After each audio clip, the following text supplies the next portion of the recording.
Hello students, Sonam classes में आपका स्वागत है। आज मैं आप लोग को पढ़ाऊंगी महादेवी वर्मा जी का जीवन परिचय। ठीक है, जीवन परिचय आता है एग्जाम में लिखने के लिए। ये 6 से लेकर इंटर तक के बच्चों के लिए आता है। ठीक है, महादेवी वर्मा जी ऐसी लेखिका हैं, ऐसी कवित्री हैं जो मतलब हर हिंदी की कोई भी बुक हो 6 to 12, ठीक है, उसमें हर एक बुक में महादेवी वर्मा जी का जीवनी, इनकी जो रचनाएं हैं, सब कुछ आपको पढ़ने को मिलती हैं।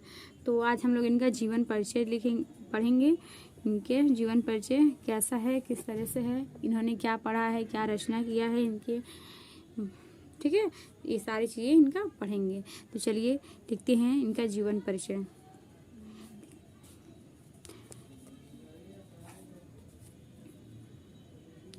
लिखेंगे हिंदी की सर्वाधिक प्रतिभावना रचनाओं में से एक हैं। कौन? महादेवी वर्मा जी। ठीक है, हिंदी की सर्वाधिक प्रतिभावान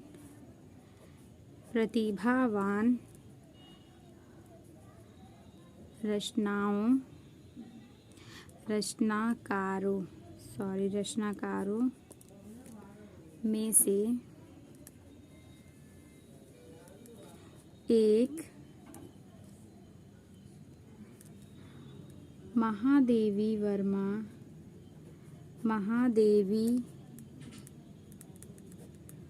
वर्मा का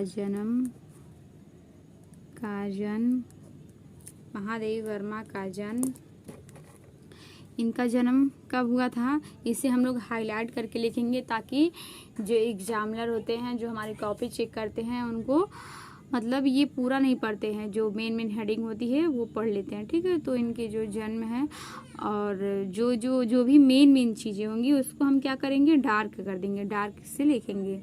इनका जन्म हुआ था 1907 में। तो इनका जन्म 1907 ईस्वी में फर्रुखाबाद उत्तर प्रदेश में हुआ था। ठीक है, ईस्वी को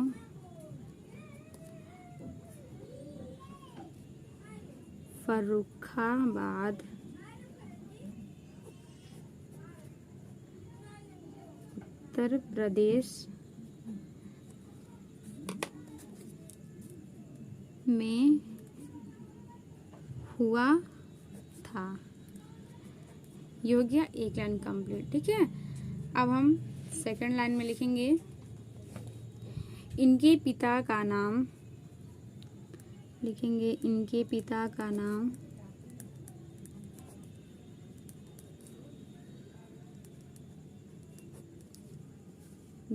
गोविंद प्रसाद वर्मा। इनके पिता का क्या नाम था? श्री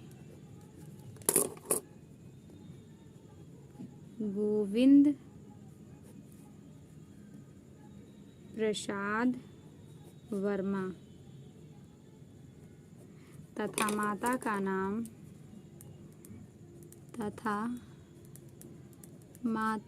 नाम इनकी माता का क्या नाम था? हेमरानी देवी था। ठीक है, ये हो गया। इनके पिता जो थे वो बड़े विद्वान और माता इनकी क्या थी? विदुषी और भक्त थी। ठीक है, लिखेंगे इनके पिता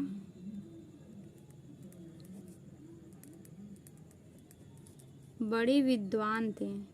क्या थे इनके पिता? बड़े विद्वान तथा माता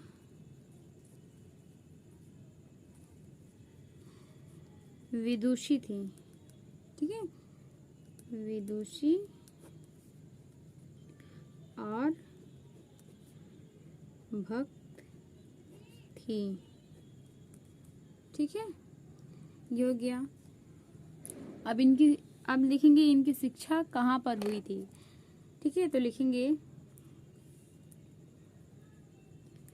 पैराग्राफ चेंज करके लिखेंगे। ठीक है, इनकी प्रारंभिक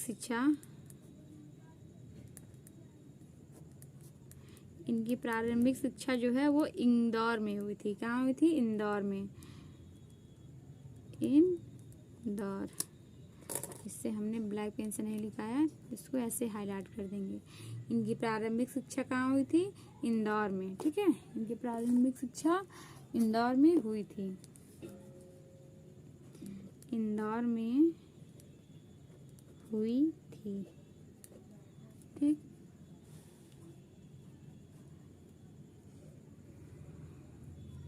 और जब ये 14 वर्ष की थी तभी इनकी क्या हुई थी? शादी हो गई थी। यानी कि कम उम्र में ही, अल्प अवस्था में ही इनकी शादी हो गई थी। किससे हुई थी? डॉक्टर स्वरूप नारायण वर्मा से। तो ये भी लिख देंगे क्योंकि ये भी इम्पोर्टेंट है। तो हम जीवन परिचय में वही चीज़ लिखेंगे जो इम्पोर्टेंट हो। ठीक है, बाकी बुक में तो बहुत लंबा चौड़ा सा दिया होता है, लेकिन जो इम्पोर्टेंट होता है, ठीक है, 6 मार्क्स का आता है ये। 6 to 8 तक के बच्चों में 6 मार्क्स का या 5 मार्क्स का आता है, और इंटर में 10 या 8 मार्क्स का आता है ये शायद। ठीक है, तो ये लिख देंगे। इनका विवाह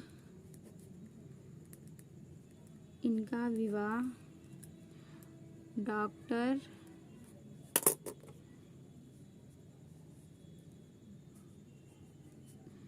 स्वरूप नारायण वर्मा से 14 वर्ष की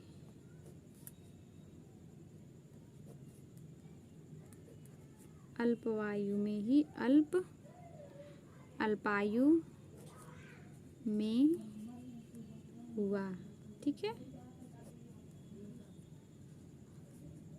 ये हो गया। और ये क्या थी? ये गद्य और पद दोनों की ही रचना लिखती थी। ठीक है, यानी कि ये गद्य भी लिखती थी और पद भी लिखती थी। यानी कि ये काव्य भी लिखती थी और जो कहानी होती है वो भी लिखती थी। ये कहानियां भी करती थी और कविताएं भी लिखती थी। तो लिख देंगे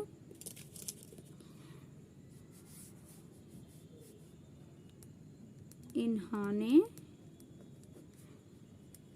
गद्य और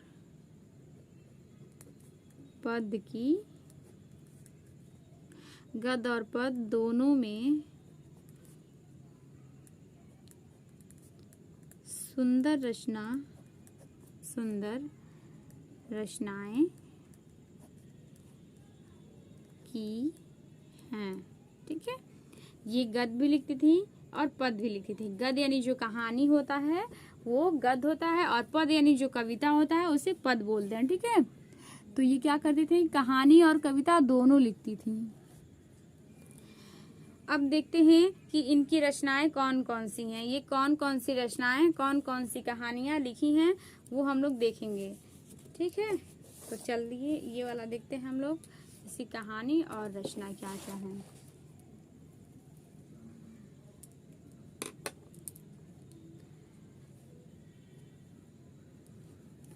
अब इनकी मृत्यु पहले लिख लेते हैं। ठीक है, फिर अलग से इनकी कहानी और रचना लिखेंगे। इनकी मृत्यु कब हुई थी? तो लिखेंगे सन 1987 ईस्वी में। 1987 ईस्वी को कहाँ हुआ था? इलाहाबाद में। इलाहाबाद। ठीक है, इलाहाबाद यानी कि वर्तमान में क्या है ये हमारा? प्रयागराज। इलाहाबाद प्रयागराज में हुआ। में इनका क्या हुआ? निधन हो गया। निधन ऐसे लिखिएगा। ठीक है, निर्धन नहीं लिखिएगा। निर्धन यानी गरीब होता है, निधन यानी मृत्यु। ठीक है, इनका मृत्यु 1987 ईस्वी में कहाँ हुआ? इलाहाबाद में हुआ। इलाहाबाद प्रयागराज में इनकी क्या हुई? मृत्यु हो गई, यानी कि निधन हुआ। ठीक है, अब एक और है जो इनके मरने के 1 साल बाद क्या हुआ, इनको पद्म भूषण से सम्मानित किया गया। पद्म भूषण जो उपाधि होती है उससे क्या किया, इनको सम्मानित किया गया। तो लिख देंगे मरणोपरांत, ठीक है, मरणोपरांत यानी कि मरने के बाद 1988 में 1 साल बाद क्या हुआ, इनको पद्म विभूषण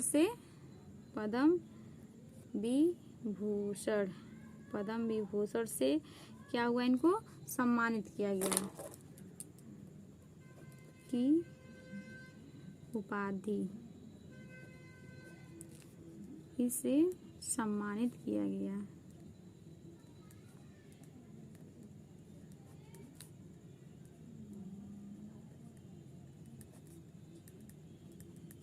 ठीक, इनकी मृत्यु 1987 में हुआ इलाहाबाद में, ठीक है। और इनके मरने के 1 साल बाद इनको क्या किया गया, पद्म विभूषण से इन्हें सम्मानित किया गया। अब देखते हैं कि इनकी रचनाएं कौन कौन सी हैं। तो देखेंगे इनकी रचनाएं क्या क्या है, यहाँ पर लिखेंगे रचनाएं। ये एग्जाम में बहुत बहुत मोस्ट इम्पॉर्टेंट होता है, ठीक है। ये रचनाएं इनका लिखना बहुत ज्यादा इम्पोर्टेंट होता है। तो इनकी रचनाएं हम लोग लिखेंगे। इनकी रचना है स्मृति की रेखाएं, ठीक है। लिखेंगे इनकी रचना, ब्लैक पेन से लिखेंगे स्मृति की रेखाएं।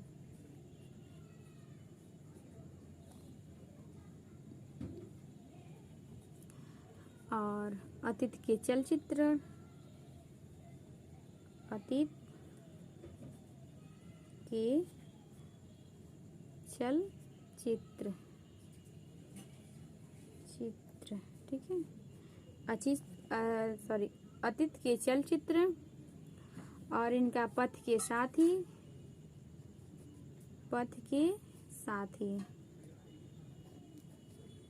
मेरा परिवार,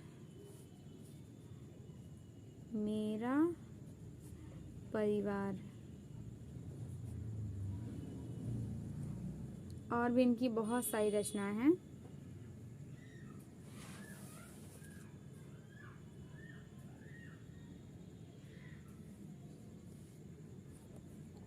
नीरजा, ठीक है। नीरजा भी क्या है, इनकी रचना है। तो नीरजा हो जाएगा। और भारत भारती भी है इनकी रचना, ठीक है। भारत भारती ये महादेवी वर्मा की ही रचना है। भारत भारती भी महादेवी वर्मा की रचना है, ठीक है। और इनकी रचनाएं कौन कौन सी हैं,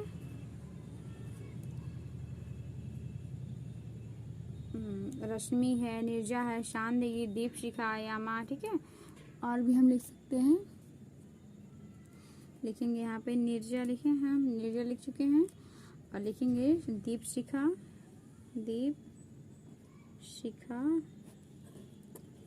सांध्य गीत, ठीक है, इत्यादि। ये सब क्या है, इनकी रचनाएं हैं। इनकी रचनाएं बहुत सारी हैं, बहुत ढेर सारी हैं, ठीक है। तो एग्जाम में बस 2 से 3 रचनाएं पूछता है, दो रचनाएं बस पूछेगा। एक तो महादेवी वर्मा जी का जीवन परिचय, ठीक है, और उनकी रचनाएं।